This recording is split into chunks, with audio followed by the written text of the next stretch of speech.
Welcome to the Write Your Magnificent Book webinar session number 2. I hope you enjoyed number 1, that you did lots of writing. We're going to begin this session, which is all about structure, and that is 3 elements: structuring your time, structuring your approach to writing, and structuring the book itself, whether it's fiction or non-fiction. So we'll look at a few possible outlines for you. And we will begin by reviewing the exercises that you did last week, I hope, and then we'll launch straight into all the material on structure, and there'll be various exercises for you again through this week. Enjoy. Here we go. Write Your Magnificent Book, Tips and Techniques for Aspiring Authors, session number 2. So I gave you heaps of exercises last week, some focused on your specific project and some to explore various writing techniques. So let's start by going over those, and then we'll jump into today's content, which is all about structuring your time and your approach in your book itself. So exercise number 1 was to create a cluster or mind map of your forthcoming book. Number 2 was to do a piece of free writing or automatic writing about why you're writing this book. 3 was to respond to the question how I feel about reading my writing aloud to strangers, mainly because we're going to be doing that in this course, so I want you to feel comfortable. Number 4 was to show through action. So there were a number of statements I gave you that were telling style statements, like he was angry, and I wanted you to show them, put them into showing sort of language through action. Exercise number 5 was to cluster or mind map your forthcoming book launch and then write a description of the event. Now, I asked you to mind map the 5 senses, but when you wrote it, to write it without visuals. And the reason for that was simply to bring into your awareness the power of the other senses. So when you're writing about sounds and smells and tastes, etc., these things summon visual images. We're a very overly visual, very visually literate society these days, and we can forget about the power of those other senses. So make sure you include them when you're writing. Exercise number 6 was this room's fingerprints, so to find 10 specific details for the room you're in, just dot point details, not doing a piece of writing, but just to notice what makes the place unique. Because remember, that uniqueness, that those details, those specifics are the thing that makes your writing come to life for the reader insofar as the reader then begins to care about what you're writing about. Exercise number 7 was to tell us about your business and then show us. So to write, in the first part, a telling statement about you or a client in your profession or a product or service you offer, and then to convert that telling statement into a showing statement by incorporating action, or more than a statement, perhaps into a paragraph or whatever it takes, by incorporating action, senses and details. Exercise number 8 was to anticipate the completion of your book. So to write about how you're feeling and what you have achieved now that the book is done. Number 9 was to sit in a crowded place and write about what is happening around you. Make sure you write in present tense because it is literally happening as you're writing, and show through action, senses and detail. Okay, I hope you enjoyed all of those. Please post as much of that as you can in our private Facebook group so that it encourages and inspires others who might not yet have got around to some of these exercises. So let's jump into this session, which is all about structure. Now, whole brain writing that we were doing last week is a combination of freedom, the creator, and structure, the editor. So just as in our bodies we have a skeleton and flesh, and without the spine we would be jellyfish, so also in our writing we need to have this nice balance of structure and freedom. So let's look at 3 areas where we need to apply this principle. So one is in structuring your time. There are 3 ways, which we'll come to in a moment. The second is structuring your approach to writing. Again, we have 3 options. The third is structuring your book itself as to whether it's fiction or non-fiction. So let's have a look at structuring your time. I'm going to go quite quickly because a lot of this stuff is common sense, so please do email me or ask a question in the Facebook group if there is anything that was unclear for you. So, first one was regular short periods of devoted writing time, either in business hours or before or after. So you might say, well, I'm getting up at 5 a.m. and writing for 2 hours. I'm writing at 9 p.m. after the kids have gone to bed for 2 hours, or whatever it is. The second is a concentrated, sustained period of writing time, often away from home, during which you blitz your book. So you might go away for a weekend or a week or a month, or you might do that a few times. The third is free-flowing, unstructured as it happens. So you just write when you're able to fit it into your schedule.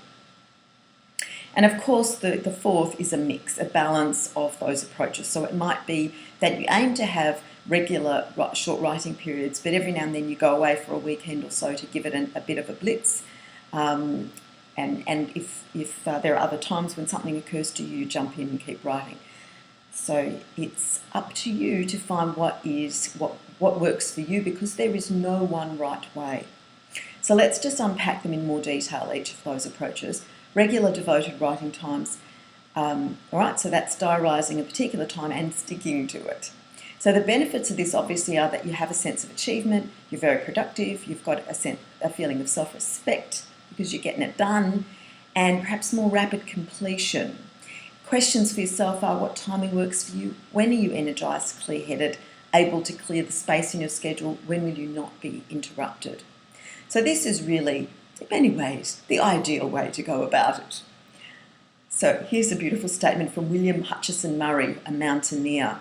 He says, "Until one is committed, there is hesitancy, the chance to draw back, always ineffectiveness. Concerning all acts of initiative and creation, there is one elementary truth, that ignorance of which kills countless ideas and splendid plans. That the moment one definitely commits oneself, then providence moves too. All sorts of things occur to help one that would otherwise never have occurred. A whole stream of events issues from the decision, raising in one's favour all manner of unforeseen incidents and meetings and material assistance, which no man could have dreamed would have come his way. Whatever you can do or dream you can do, begin it. Boldness has genius, power and magic in it. Begin it now." Right, hope you'll take that on. Now, the drawbacks of the regular devoted writing time can be challenging to fit into your schedule. What doesn't get done while you're writing? You've got to push something out to fit this in. It's very difficult to manage because life happens. Now you'll notice I haven't included not feeling like it in the drawbacks list, because you now know how to generate material at any time by adopting an attitude of trust and acceptance. So it's not about waiting to be inspired anymore. Once you know how to work with yourself, with your internal creator, you can flow your content at any time, although of course this does take practice. Number 2, a concentrated blitzing of your book. So this is where you might go away for a couple of weeks where you can't be disturbed and focus on your writing. So it's a bit of a writing retreat. The whole purpose is to write so you go alone or you go with other writers who have similar goals. In other words, you set this up ahead of time so you'll have minimal distractions. So the benefits are obviously again achievement, productivity, self-respect, more rapid completion, and better concentration because of sustained focus. The drawbacks: it can be challenging to schedule a big chunk of going away time. Who looks after your business, family while you're away? These are practical realities. It can be too intense, not enough time to percolate your ideas if you have an expectation that you've got to pull it all out in one go. Once again, not feeling like it doesn't get included in the drawbacks list because you now know how to generate that material at any time. Now this is important. The important question to ask yourself is, the important principle here is know thyself. Are you better off taking a week or two to go away and blitz, or chipping away at it in regular small chunks? Or number 3, the option of unstructured, free-flowing as it happens. So the benefits of this approach are that you can fit it into life when you can.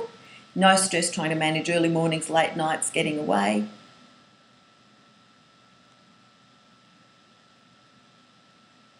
But the drawbacks are you might never get it done. You might feel frustrated when your book project never gets to the top of the list. You might feel disappointed in yourself that you're not achieving this important goal, not valuing yourself and your dream. Probably won't get as much writing done as you would like because uncommitted time is quickly filled with other stuff. And commitment is likely to drop away and become lost. We need some form of accountability or support system to not fall off the wagon.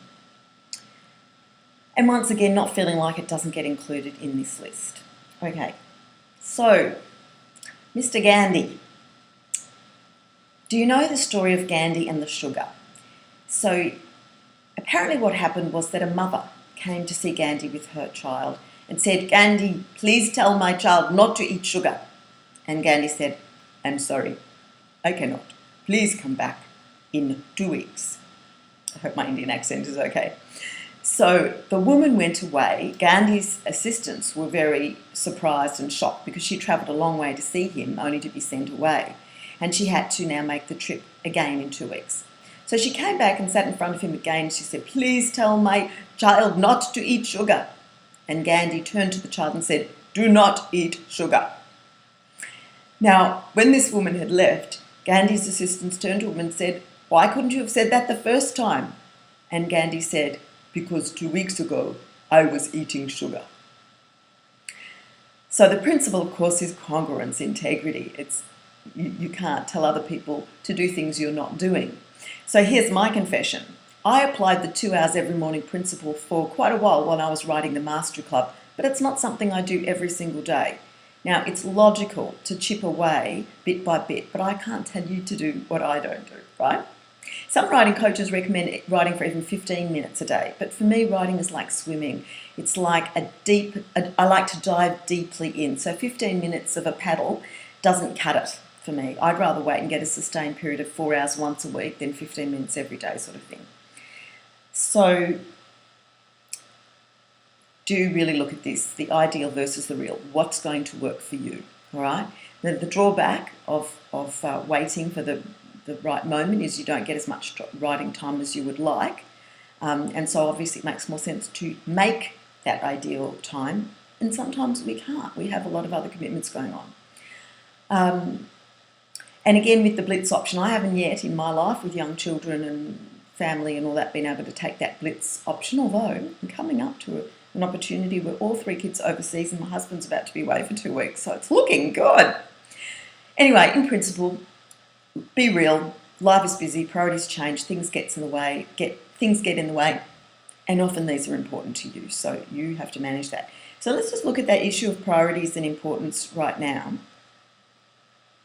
We all have values, and Dr. John Demartini says we each have a values hierarchy of most to least important, and that if we're not doing something, that's because it's not high enough on our values.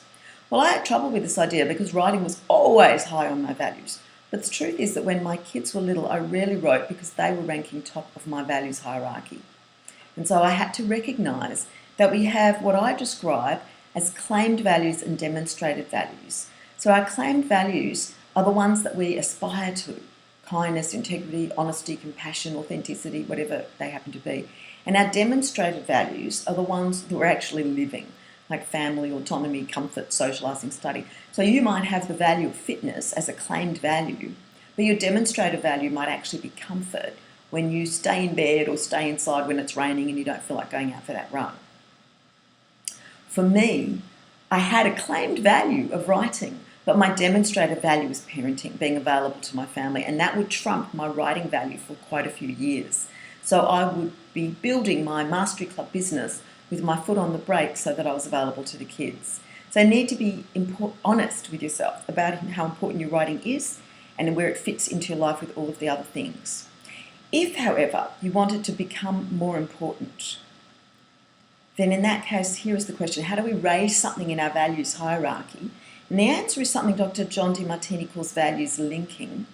And one way of doing that is to associate pain with not doing the thing and associate pleasure with doing it.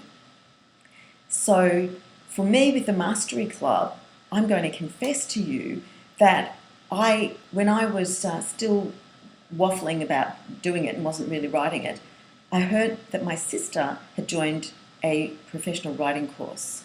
And literally the fear that she would beat me to it, that I had been the one who was the writer for most of our lives since childhood, and yet suddenly she might, beat me to the finish line if I didn't get my act into gear. And that really motivated me. For you, it might be the pleasure of having a published book, growth of your business, etc. And those might be the things that motivate you and raise that value in your hierarchy. There's an interesting story about Dr. Demartini and his commitment to himself. Apparently, when he was early in his process with his new business as a chiropractor, he told himself he would speak to 3 new people a day regarding what the services he offered. And if he fell into bed at night exhausted and then realised, oh, I haven't spoken to three new people, he apparently had the self-discipline to get out of bed, get dressed and go back out to the mall to speak to three people. That is a phenomenal level of commitment. And if you look at the man's results now, multimillionaire, huge following, clearly it delivers.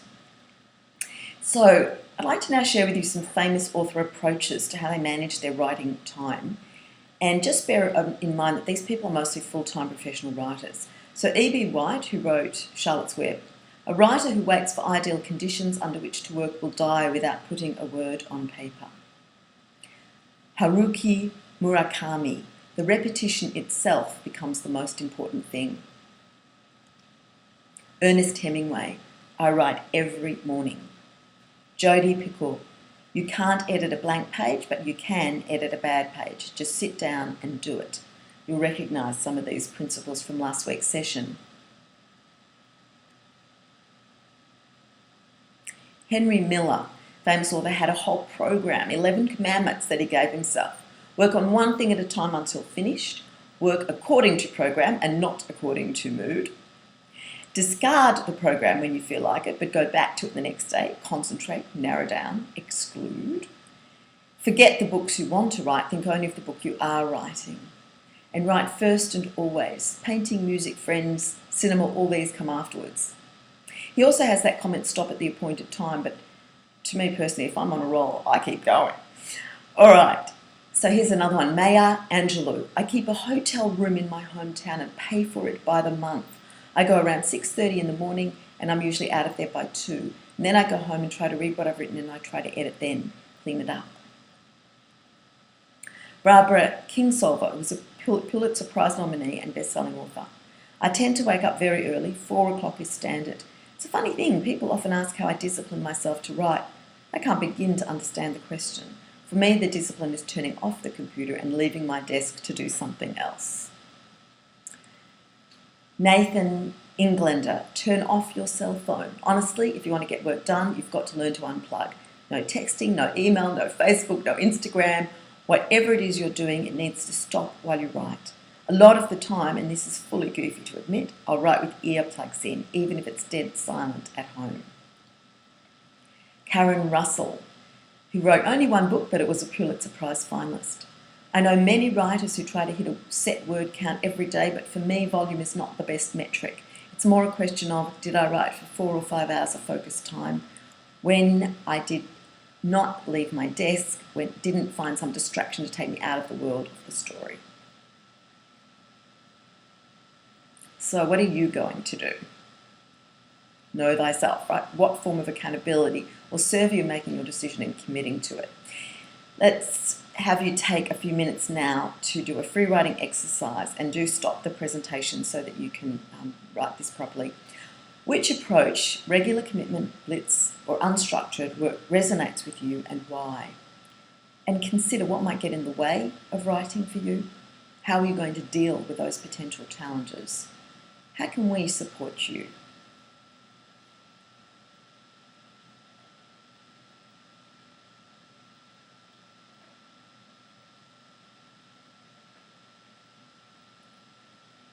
Please do share these in the Facebook group and let me know how you feel about writing your book now.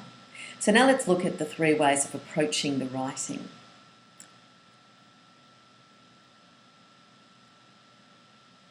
So 1, you can be a plotter, where you plan and map out your book before you start writing, or a pantser, going by the seat of your pants, where you discover the book as you are writing it. And as you can see, there's a correlation between editing and plotting, and between creating and pantsing, so to speak. Or, of course, you can have a balance of both. Let's look at plotting in more detail. So the benefits of this are that you've got a track to run on when you start to write, less procrastination, a helpful structure if you've got limited time to write, so you don't need to waste time thinking about it because you just respond then to the structure you've created. When you're ready to write, you can perhaps therefore write faster. You've anticipated problems, so there's less risk of false developments and possibly you'll pace the book better. And it provides an aerial view. You can stand back and see the whole outline and what works and doesn't work.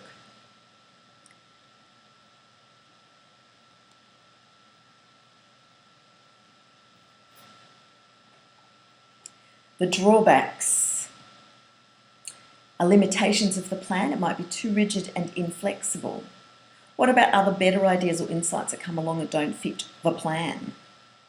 You might feel overwhelmed having to figure out a whole book from the outset versus discovering it as you go. And perhaps there's less spontaneity, less room for intuition. Right, let's now look at the pantsing approach. When you're feeling your way, you're just writing as per creative exercises of free writing, and then bringing the editor in when you finish the first draft to correct and adjust the sequence. So the benefits are it's quite heart-driven and spontaneous, it's not premeditated, keeps your interest alive. It's a fun process discovering your story or message as you go. You uncover surprising depths and connections along the way. And it allows your writing partner in the unconscious to deliver for you. Now, it's absolutely possible for all of that to occur when you're plotting. You can have the same sort of insights and intuition, etc.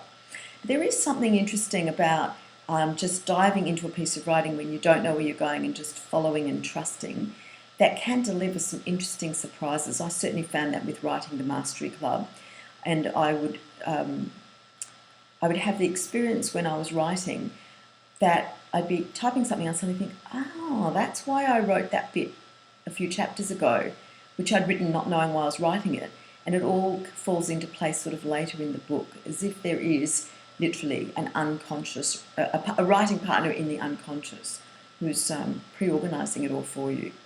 It's a very interesting thing. A best-selling author called Alison Goodman says her first books were tightly planned, and as she became more experienced, she has become more of a pantser because she trusts the process more and also has a bit of a template now from writing experience of how to create a structure that works. So let's look at the drawbacks of pantsing. One is that you might not ever get it done. The creator might just ramble on in an unstructured, undisciplined way, and your book might therefore require more fixing later than if it was planned first. So obviously, balance is the key. And perhaps that might be therefore do some planning, have an outline, have a rough outline, have thought far enough ahead to have discovered any potential problems, but don't be so tightly planned as to have no pleasure of discovery and no room for new ideas when it's time to write. With the Mastery Club, I operated about 6 chapters ahead. When I first started writing, I had just the vague general concept that a group of children comes together to form a Mastery Club. They are led by this green-haired girl called Nina, who presents various ideas and skill opportunities to them, but they all set goals, and by the end they achieve their goals. And that was all I had when I started, pretty much. As I wrote, I found that as the story, it was like being in a fog when you start, and you know how it is when you're in a fog and you can just see a certain distance ahead of yourself, and beyond that there's a fog. So what I found was I fell into a habit of planning about 6 chapters ahead, and beyond that was a fog. So it allowed me to have a bit of a balance of that structure and that unknown surprise element. I'm currently writing a novel, or not writing a novel, planning a novel that is for adults, probably a bit of a chick lit, and I've got about 24 chapters planned, so I've got most of the outline for that book ready, and I know that I will not plan it too tightly because I want some surprise element when I go to write. I'm also writing a non-fiction book about adult relationships, and that one I had kind of quite planned out, and then when I started writing, the whole thing changed. And I found that my story, which I thought I would just share in one chapter, ended up spreading through the book into more like 6-8 chapters or so. So it can be different every time you write. Let's have a look at some more famous author approaches. Joseph Heller did not begin a book till he had envisaged both a first and a last line. Usually within an hour or so of the original inspiration, he would have mapped out characters and a plot. He would write 3 or 4 pages and then edit them. He typically did not have a clear idea of what this book was about until he was 1/3 finished.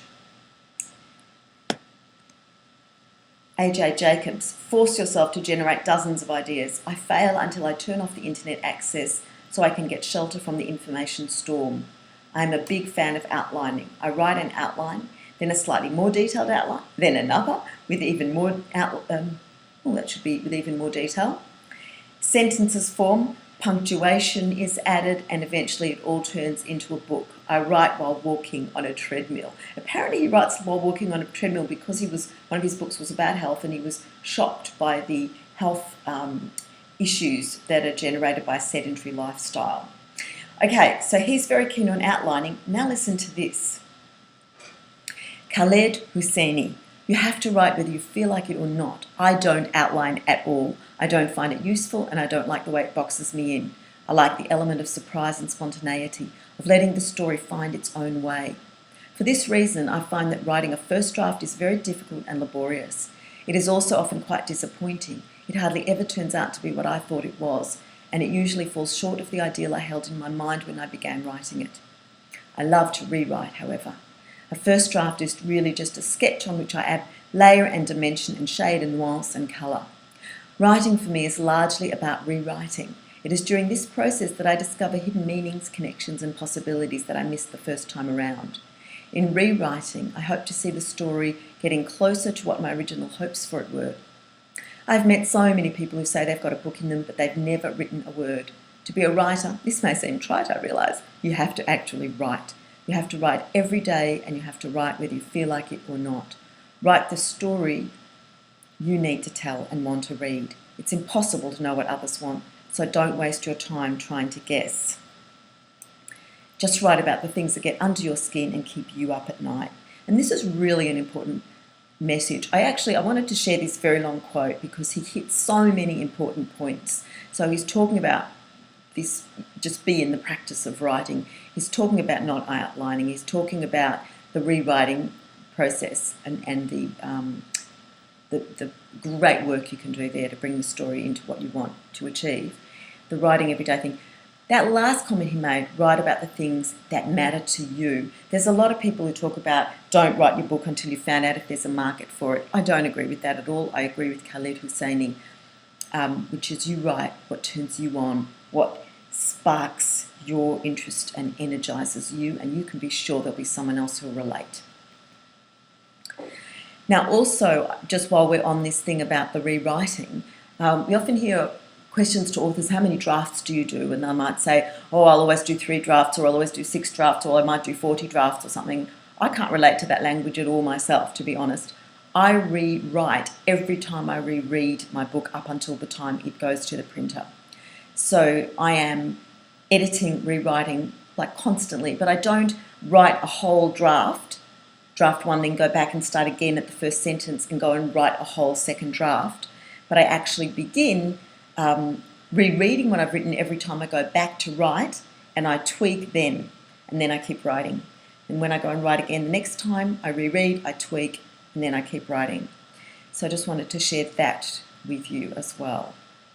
And remember too, you have to write every day, and you have to write whether you feel like it or not. It's true if you're a full-time professional writer, less true if you're writing one book as an adjunct to your business, and it's not your main priority, of course. Here's another long one, but it's also really good. Mark Tredennick, who wrote a book called The Little Red Writing Book.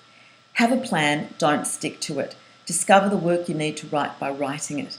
Have a plan so you know what it is you're trying to make. Water garden, poem, terrace, novel, and so that you get started. But be prepared to wander off the chart. All creativity shuffles thus between order and chaos. The truth is we discover our writing by writing. Sketchier plans keep our right brains on the job, the part of the brain that recognises patterns and generates ideas. The right brain is good at the big picture. It discovers and unearths and connects. The left brain analyses and orders and names things the right brain perceives and conceives.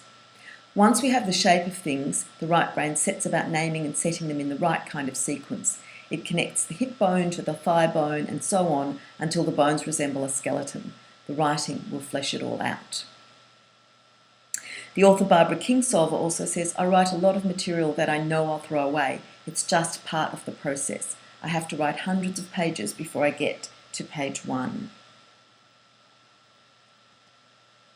So what are you going to do? A free writing exercise for you now. Which approach, plotting, pantsing or a balance, resonates with you and why? How do you usually write? What are you drawn to for this book and why? So take a moment now to pause the slideshow and to respond to this writing exercise.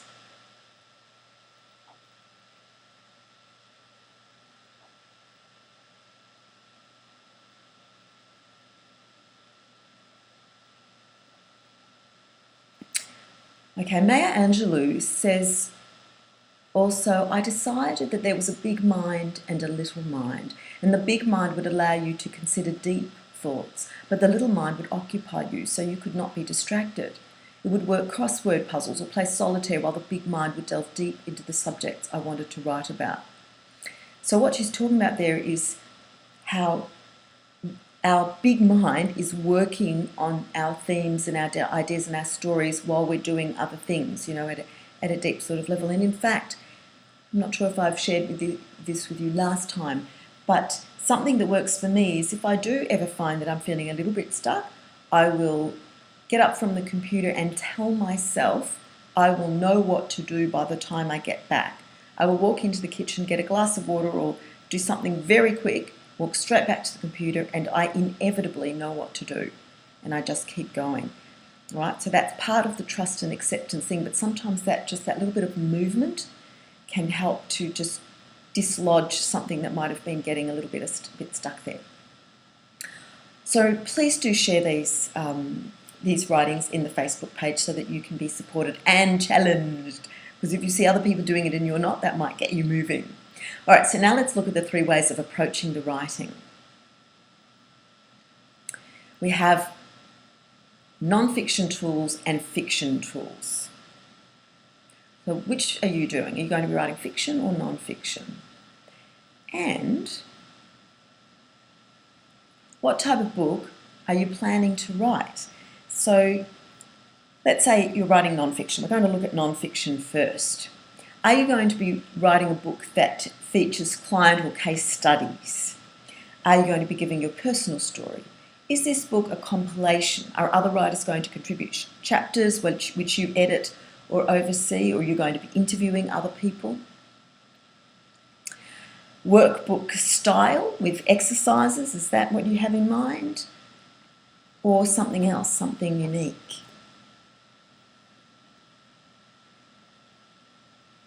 So another question that's very important is, who are you writing for? Who is your reader, your audience, your ideal client? This requires your attention, your writing time. The tighter the niche, the better for a non-fiction book. So another writing exercise is to identify your market. Who is your target market? What's their age, gender, occupation, etc.? And why? Why are you writing for these people? So again, take a moment, pause the slideshow and respond in a free writing exercise to those questions.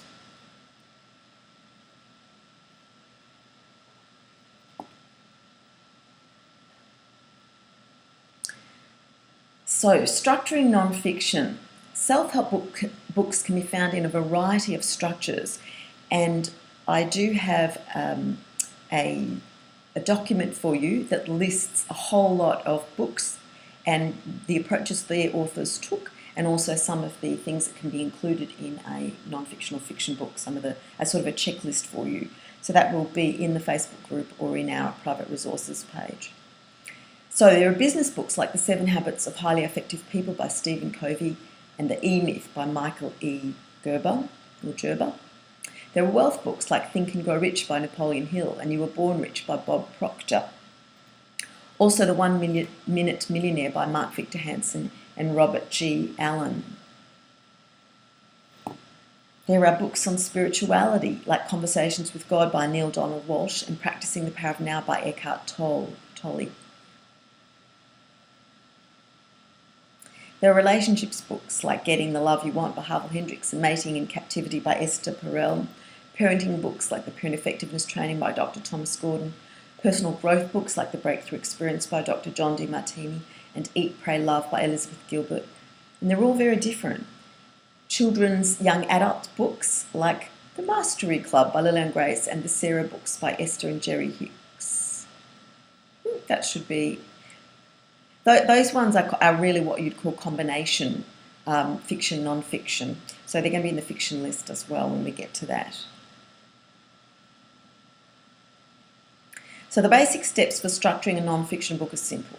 Identify your main subject area and point of difference, right? Because there are usually lots of books on the same general subject area. So what makes yours different? Choose a title and a subtitle. Sometimes the title comes first and that's the thing that gets a person writing a book. Sometimes the title comes last. There's no right way. You just go with what works for you. Kindle best-selling author Muhammad Sikandar recommends putting the main keyword in your title and the next 2 to 3 secondary keywords in your subtitle.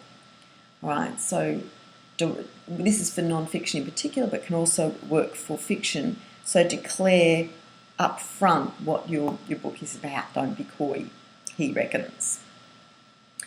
Map out 10 main areas you want to address, and these become your 10 chapters. Identify 3 to 5 points you'd like to make per area or per chapter, and then flesh out your chapters by writing a synopsis per chapter. So next writing exercise for you, have a go at that. To create a mind map, a quick outline of your book. So a working title and subtitle go in the centre of the page, 5 to 10 broad areas, branches going out from that centre, and 3 to 5 points per branch. Remember to consider your audience. Are they experts, laypersons, youth, mixed? So pause the slideshow now and have a go at mind mapping this quick outline of your book if you're writing a non-fiction book.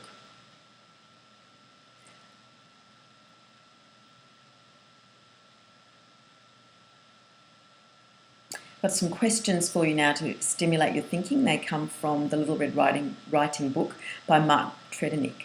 What are you saying exactly? Why are you saying it? What is your purpose? What decision or change or action are you looking for?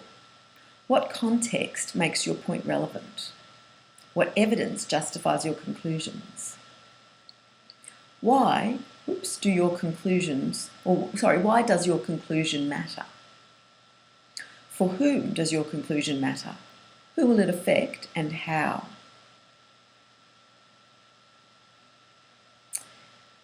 So please again, share some of this writing in our Facebook page. Now let's look at the 3 approaches for structuring your non-fiction book. So what 2 tools, firstly, to assist you in structuring and fleshing out your book. One is Bernice McCarthy's format system, the other is Dale Carnegie's story point benefit.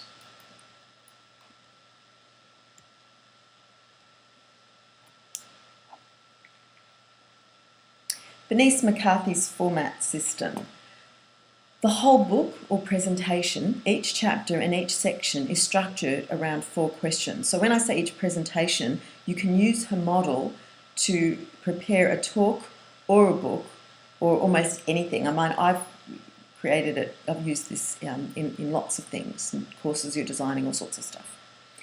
So question number 1 is, why does this matter?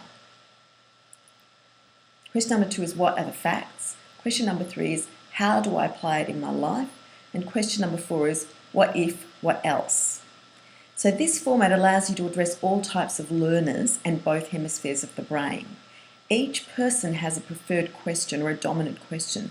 They will not listen to or absorb any information until that question has been answered. For example, why does this matter? The person is seeking relevance to them. How do I do it? This person wants to get their hands on it. They learn best by doing. Schools have traditionally addressed only the what information fact learner and some hands-on in some subjects. But the lack of relevance is why students would often be bored and disengaged. It's critical to address the why the issue matters up front, and the what if, what else brings in the lateral or divergent thinker. So Bernice McCarthy recommends that you literally just move through those 4 questions in that sequence. So you present the why it matters, some information, how people can apply it, and what if, what else people can do with it as they go. All right?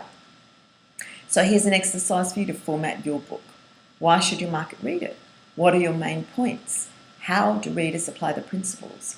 What are some other applications they could consider? And while you're at this, recognise too that you could apply that then to each chapter of your book, all right? But now I'm just suggesting you do this exercise on your book as a whole. So take a moment, pause the slideshow and work your way through those questions.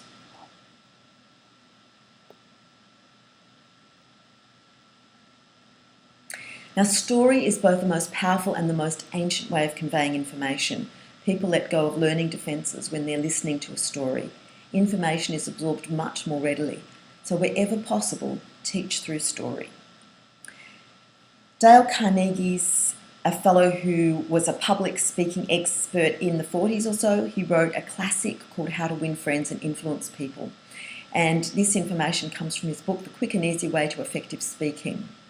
So he recommends that you begin by telling a story, then you make a point, and then you drive home the benefit of the behaviour that you're encouraging your audience to adopt. So here's an example of that from me. This is my story. I had the idea for the Mastery Club hovering at the back of my mind for about 8 years before I wrote it. One day I clashed with my son over his habit of procrastination and his lack of productivity, and the thought occurred to me, look in the mirror. What are you not doing? Right? Because I believe this principle that the world is our mirror. So immediately I thought of this Mastery Club book idea I had that I hadn't yet started writing. And so that was a bit of an eye-opener for me, and I pulled my claws out of him and got going with writing my own book. Now, coincidentally, his lack of productivity stopped bothering me, and he began to be more productive too. So there you have a story. There's a point in it that I'm making about owning the mirror and acting on that rather than reacting to things around us. And there's a benefit to the reader of being more productive and being less annoyed, etc., by the people around us when we apply this own the mirror principle. So have a go at this too. Think of a point you would like to make in your book and apply Dale Carnegie's story point benefit format to how you tell it. So first of all, identify what is the point you want to make. What story will best illustrate your point? What is the benefit to your market of applying this principle or behaviour? And then stitch these elements together in the story point benefit sequence. And please do share these in the Facebook page. I forgot to say, pause the slideshow while you do that bit of writing, so I hope you did. And then, of course, that you will share them in our Facebook group. Now, structuring your fiction book. Fiction harnesses the power of story as non-fiction never can. A good, entrancing story causes the reader to let go their critical, evaluative brain and be totally absorbed. This means effortless learning of your valuable messages. And when a story touches our feelings, it affects us much more deeply than when it only speaks to our thoughts. Oh, I didn't leave that picture with you very, very long, I'm afraid. There are many novels that teach through story. The Celestine Prophecy by James Redfield, The Alchemist by Paulo Coelho, Jonathan Livingston Seagull by Richard Bach, Way of the Peaceful Warrior by Dan Millman, The Richest Man in Babylon by George Clason, The Magician's Way by William Whitecloud, The 1 Minute Millionaire by Mark Victor Hansen and Robert G. Allen, and there are more. The Ultimate Gift by Jim Stovall is one. You'll find this list in the document I've produced for you. Also, books like 1984 by George Orwell, Watership Down, The Lord of the Rings, lots of fantasy books have messages. The Bible. Most novels have a subtle message. For example, it might be the horror of war, the importance of friendship, things like that. So are you interested in the fiction format? If you're not, well, I can't actually get your answer right now. So I'm going to buzz through the next few slides very quickly because I'm assuming most people are writing non-fiction. And if in fact you're writing fiction, there'll be plenty in this next chunk for you, and you can contact me if you need more. Now, here is a little warning from me about the art of writing fiction if you are planning a novel. No one would expect to win an Olympic medal without undertaking a serious training regime. And yet many people today believe they can write and publish a book without any specialist training or coaching because they already use language on a daily basis. But as with any skill, writing requires discipline and application to attain mastery, and this is particularly true when it comes to fiction. So here's a little reality check. A professional novelist might take 1 to 2 years or more to write an 80 to 120,000 word book. This is not the style promoted by the write your book over a weekend type of courses.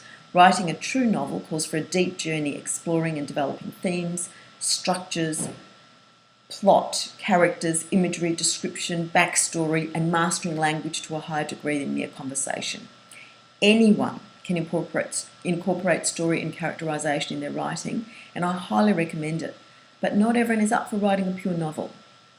You can do some brilliant teaching through a novel, but you must be clear about what you're undertaking, hence this reality check. And in fact, there's a new movement afoot in response to the write your book in a weekend sort of thing that's happening out there, and that is slow writing. So it doesn't suit those who want to produce a self-help novel fast, it's more for fiction writers. However, remember, you can incorporate the magic and power of story in your non-fiction book just by using Dale Carnegie's story point benefit model and the editor's tips I shared on powerful writing last session show through action, senses and detail. This is really all powerful stuff. So let's have a quick look at compelling fiction for those of you who do want this, all right? If you just have something like boy wants girl, boy gets girl, you have no real story there. But if you have boy wants girl, girl says no, now you've got a story because conflict and obstacles are the stuff of good fiction. The question why gives right to plot and depth. Why does the girl say no? How will the boy respond? So it's important to build conflict into a novel and reveal how the character deals with it. Popular fiction is very plot-based and literary fiction is more character-based, and the best obviously is a balance of both. Now that issue about conflict is relevant to non-fiction also because life is the same. We are continually presented with challenges, obstacles, conflict because that's how we grow. And the meatiest books deal with the meatiest problems. Remember too that pick up my pen. Remember too that the conflict can be internal or external. So internally we can be battling fear or indecisiveness, or we can have an external battle with an enemy or a bank foreclosing or nature, fire, storm, ice age, comet, or we can have a battle with, our lover. Any number of things can provide that conflict. All right, fiction plot structures. All fiction falls roughly into a classical 3-act structure. Act 1 is the thesis, a statement or theory that is put forward as a premise to be maintained or disproved. For example, pride comes before a fall. So an intention is set in the story, in the thesis. And the first act, the thesis, is only about 25% of the book. Act 2, antithesis, is the contrast, conflict or dissonance. The premise is challenged or explored by looking at the opposite position, the pros and cons of both sides. So the intention is blocked, right? And this is 50% of the whole of a book or a film. The synthesis is a combination of ideas in Act 3 to form a whole. So the new idea that resolves the conflict between the thesis and antithesis. So the intention is achieved. And this structure, this classical 3-act structure, goes back to ancient Greek plays and Aristotle, etc. That little picture that you see there is something that was given to me when I was a teenage writer by a published author. She scribbled it on a piece of lined paper just like that, but I can't find the one that I had. And it just showed that the build up to the climax and the resolution. So you have those those 3 acts can be broken into 5 broad areas. So an introduction, rising action that leads to the action leading to a climax, the falling action, and the resolution. And you do need to have all of those parts in there somewhere because otherwise the balance can feel off. But they can be the sequence can be a little different in today's sort of modern writing. All sorts of things are possible. Now, the hero's journey, who's heard of that?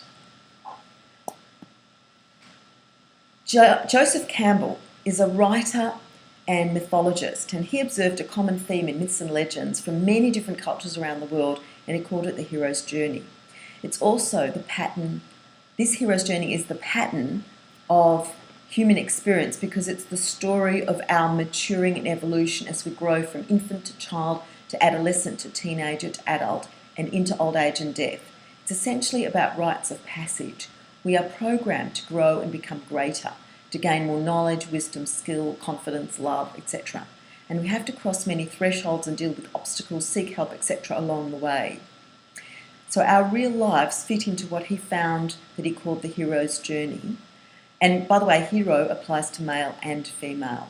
And there are various books, one called The Writer's Journey by Christopher Vogel, and the subtitle of that book is Mythic Structures for Writers, that goes through this hero's journey in much greater detail. So I'm just going to give it to you very quickly now.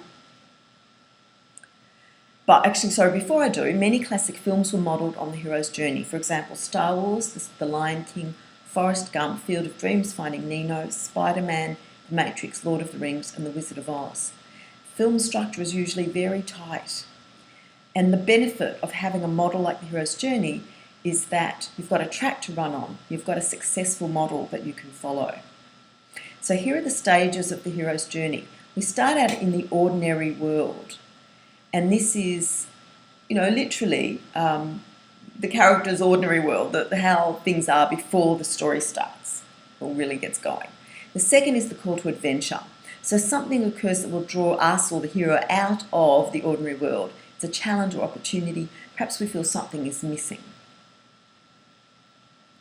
Number 3 is called the threshold. And this is the interface between the known and the unknown. Often here we experience refusal of the call. We encounter our resistance, our reluctance to go on the journey, step up to the challenge. This is where we meet the mentor and we meet allies and also enemies. Parents are our guardians when we're young. They protect us and then also they challenge us, they push us out of the nest.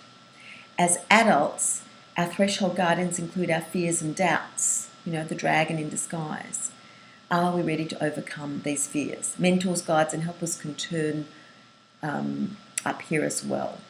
And synchronicity is such that these mentors often turn up at just the right time. Sometimes at the beginning of the journey, sometimes a little later. And there can be one mentor or many. In the Mastery Club, Natalie, the narrator of the book, meets greenhead Nina right from the outset of the book. And Nina and her family become mentors for Natalie and her friends. And then various people emerge throughout the book. A writer, a potter, a guest on a radio show, an electrician, a bag lady. And these various people provide important messages that help turn the progress of the story, of the action. But bottom line, we have to make the journey ourselves. They can help us, but they can't make it for us. The fourth is the road of trials, initiation and transformation, challenges and the abyss. So this is where challenges become progressively more difficult along the way. We build skills, confidence and resourcefulness as we go. We step up. Here is the main action of the book or film. We must face the challenge and deal with it, turning demons into gods, or we turn away from the call. We must differentiate real helpers from tempters, characters that try to pull us from our path, for example, overprotective parents or friends or doubting counsellors or whatever who use fear or doubt or distraction, or temptations like alcohol or excuses and old habits. Character flaws play a big role. Can we overcome them? Approaching the cave or the abyss is the greatest challenge of the journey. That's the point at which we are really confronted. We've got to surrender ourselves to the adventure and ultimately slay the dragon or live a bitter, regretful life. Often there will be a moment of death and rebirth at this point in the book or the movie, a rebirth to a greater self. So it's about revelation, atonement, all those big words fit here. The fifth stage and final stage is return with the elixir. And this is the stage of the journey where we return to our ordinary world, but we are changed and we come back with the elixir, with the solution, bringing a change, bringing healing, whatever it is. Usually there's a last battle on the way home, or sometimes we arrive home and our message is rejected. So, I think stories don't always fit and tick every box exactly. Maybe our insight is more than the world is ready for. And so remember, these events don't always happen in the exact order, but the main elements need to be there for a story that develops character and resonates with us because of our own internal knowing, our own internal template of the hero's journey. So an exercise for this week, for those of you to whom this structure appeals, to map out your book in the steps of the hero's journey. All right? So what is your hero's starting point, ordinary world? What challenge, opportunity is presented? What is the growth that is required? Who are the hero's mentors, allies, and enemies? How does he or she deal with these challenges? And what is the outcome going to be? So again, pause the slideshow and spend some time exploring this if this is a relevant structure for you. And even if you're writing a non-fiction book, this can be very relevant. It's worth reflecting on these questions. If you'd like more information, let me know and I'll provide. Need versus goal. Another valuable model is that of need versus goal. And this comes from the work of a screenplay writer called Robert McKee, who wrote a book called Story about the principles of screenwriting. So he says that each character, or the main character certainly, might have a goal. They also have a need. So the goal relates to more an ego desire of something that they want, and the need relates more to the soul, the character, what you need to grow, right? And so the film or the book is over when the character's true need has been met, whether the goal was achieved or not. Some power tips for writing. There's an author called Blake Snyder. He's actually a screenplay writer also, and I'm referring a lot to screenplays because of the tight structures that are used in writing a film, to the point that a screenplay, if you've got a film that's going to go 90 minutes, the screenplay will probably go 90 minutes. It's about a minute a page. And there will be certain points throughout the screenplay where something must happen. So on page 10, something must have happened. Page 25, something else. The midpoint of the book, the exact halfway point, is the point where the character steps up, faces themselves, and really commits. There are some of these kinds of things have to happen throughout the book to really have it work and hold together. Now, Blake Snyder recommends the following elements to make your screenplay or your book really powerful. One is irony or oppositeness. This hooks the interest and makes us want to know more. You might have seen the film Twins with Danny DeVito and Arnold Schwarzenegger. Now, apparently this film was pitched to the studio with only these words: Arnold Schwarzenegger, Danny DeVito, twins. And that pitch, that one line there, won the deal, secured the deal. And that is because of the oppositeness in Arnold Schwarzenegger, tall, manly, tough, and Danny DeVito, short, overweight, bit of a wimp, okay, in his appearance, so to speak. A compelling mental picture that you can summarise in a really brief, crystal clear description is also really important. For example, there's a film whose title I've forgotten that could be summarised in the words, a bounty hunter brings in his ex-wife. Now, just with those words again, we can imagine the whole film. It's the ex, so obviously they don't get on anymore. A bounty hunter, what has she done? What crime? What does he go through in having to capture his wife? How does she feel being captured? You can see that in those brief few words, a whole story comes to mind. We can imagine it immediately. So see if you can capture that brief, compelling picture that is called also a log line. So here we go. Audience, be very clear about who your audience is, have a killer title, right? We know from marketing how important that headline is.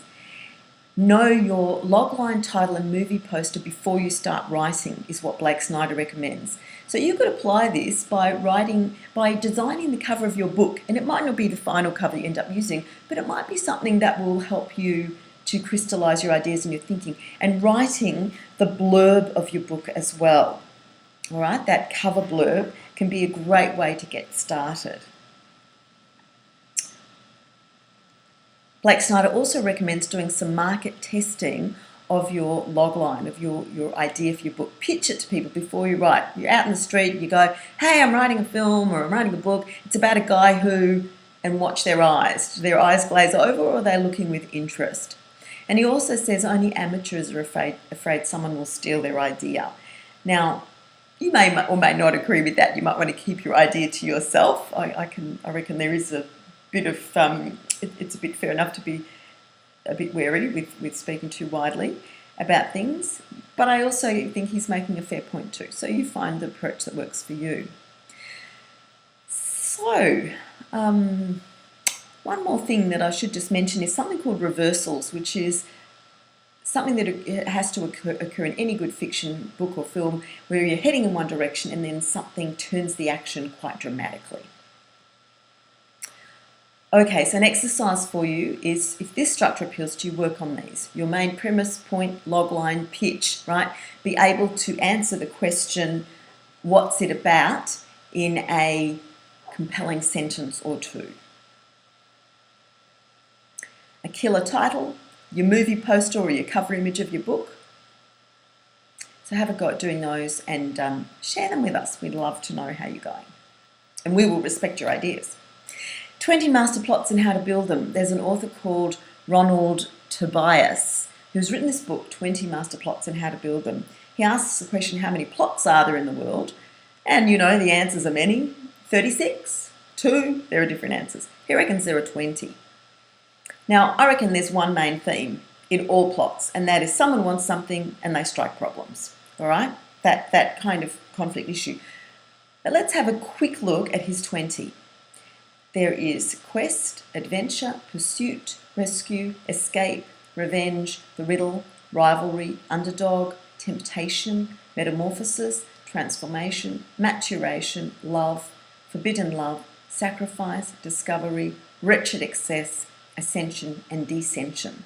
And each one of these master plots has a characteristic structure, and his book provides checklists. So if you're interested in one of those themes, those story themes, it's really worth reading his book and tuning into that particular chapter. Character development. Building a fictional character occurs in much the same way as we build our character, our human personal character. We and our character deal with progressively bigger challenges that test us and make us grow.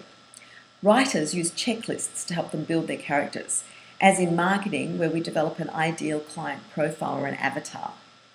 And I can provide this for you. It includes things like name of the character, age, birth date, physical features, occupation, hobbies, relationships, status in society, beliefs, values, desires, goals, fears, hopes, strengths, weaknesses, fatal flaws, habits and mannerisms. Not random tags, but emerging from who the person is. The person's health. Do they have an illness that's symbolic of something about them? The backstory leading to this character's action, decisions, motivations, etc. Stakes. Why does the issue matter to them? What if they don't do anything? What will happen? Who is like this character is a useful question when you're writing. If there is a person in the world, an actor, a character in the world that is like the character you're creating, it can help to have a visual anchor.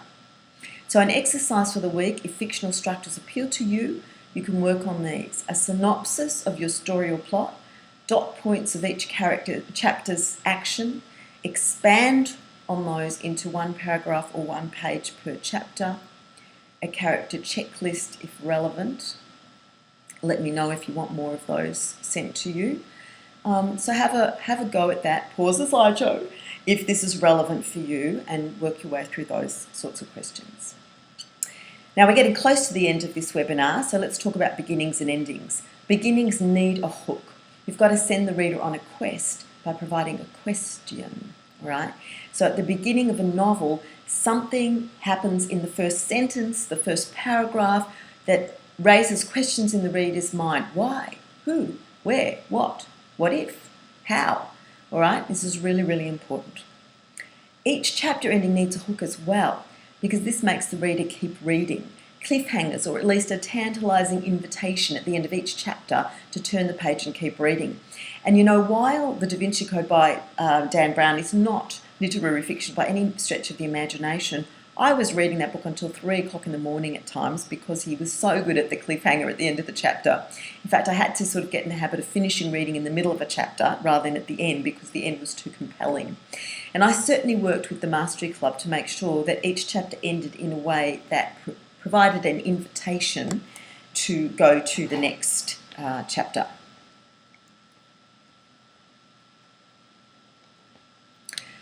The ending, when you finish your novel, no lucky solutions allowed, right? And avoid cliche endings like it was all a dream, right? Make sure that the resolution is satisfying. It might not always be realistic, and we don't always have complete resolutions. Some authors leave us wondering, just like the book I've just read, The Other Side of the World by Stephanie Bishop, we're left wondering, does she stay with her family or leave? Sorry, I should have said spoiler effect. Much as we know, many possibilities exist, especially if you believe in the many worlds theory. But in life, only one thing can actually happen, and I personally prefer an ending, a decision. But you can decide what you want to deliver for your reader. Now, symbolism and archetypes. Symbolism builds depth into your work, so you can have a physical storm building as the action builds to a dramatic climax. Or you can have recurring images like clocks or watches that might indicate themes like time passing, bridges for transitions, animals for certain traits, religious symbolism, etc. And metaphor, so the alchemist uses alchemy as a metaphor for transformation. So archetypes are a great resource when it comes to character development. The wise old man, the seductress, the innocent child, the loyal friend, the betrayer. You can draw upon archetypes when you're developing your characters too. Bottom line reminders for successful fiction: ensure that conflict builds. Don't resolve issues too soon. Bring in an Arab to keep it interesting. This is a suggestion that I read in a book. I've got to remember which the book was, which is just have something unusual and unexpected happen. So, for example, I was reading a book called, that I can't remember what it's called now. Sorry, I'll find out if you want to know. About online dating, a novel who's falling in love with this fellow and then she discovers he is not who he claims to be. So she goes to confront him and discovers that the handsome Captain Dan McCoy is actually Harry, a pimply teenager. That was an Arab. I was absolutely not expecting that when I was reading the book. If you become stuck, brainstorm wildly. Remember from session number 1, your attitude of trust and acceptance and quantity, not quality. Just wildly brainstorm. So one of the stories I was writing when I got stuck, I made myself quickly brainstorm 6 things that could happen next. He dies, she dies, he goes to the dentist, she cooks and burns the dinner, whatever, right? Just absolutely anything. In the process of doing that, you will immediately see what will and will not work out of those ideas, but in going for quantity, you free up your ideas, all right? And you'll come up with the right one. Remember your editor's power writing tools, show through action, senses, and detail. Final tools for plotting fiction: storyboarding, which is used in comics and advertisements, things like that, where you can create a visual sort of landscape of what the story is going to look like, how it's going to unfold. Another one is using index cards to track your sequence, and colour to track themes running through your book. And you can apply these tools for fiction or non-fiction, all right? Scrivener is a tool available to you from literatureandlatte.com. So it aids in the creative process of writing a long text. You can have a free trial for $45 and they provide some good tutorials. There's also a notes application like Evernote or Apple Notes. Now, the benefits of plotting your fiction are as above with non-fiction. It helps you to figure out a sequence of events. Your sequence flushes out details you need to know. You can write faster. You don't stray off course. It's part written, you're just fleshing it out. So try both ways to find what suits you, of course. And we'll look now at the drawbacks of plotting fiction is that you feel you've already written it, lose that spontaneity, sense of discovery. So yeah, go for it. Try both ways. I should just add the plotting does flush out details you need to know. For example, in one of my novels, in the plotting process, I realised that a dog would recognise an identical twin brother who, perhaps, in the story. So little things like that. Okay, so check in, send me a message, email, Facebook group. Love to know what you have found most useful in this course, and of course the feedback requests. What worked for you about this session? What didn't work? How could it be improved? Thank you so much. It's a delight sharing what I so love with you. Remember, any feedback or questions or requests to Liliane at lilianegrace.com. Next week we're going to look at language tips and traps and an overview in the 4th session of the publishing industry and your options. I hope you enjoyed session number 2 there, all about structure. I overwhelmed you with a stack of information. So I hope you do the exercises, find what resonates with you, what works for you. Let me know if there's any more detail I can apply. Give me feedback if it was too overwhelming. And more power to you in writing and planning your book. Next week, we will have a look at those language mastery in writing your book. Have a great week. Do lots of writing. Share in our Facebook group.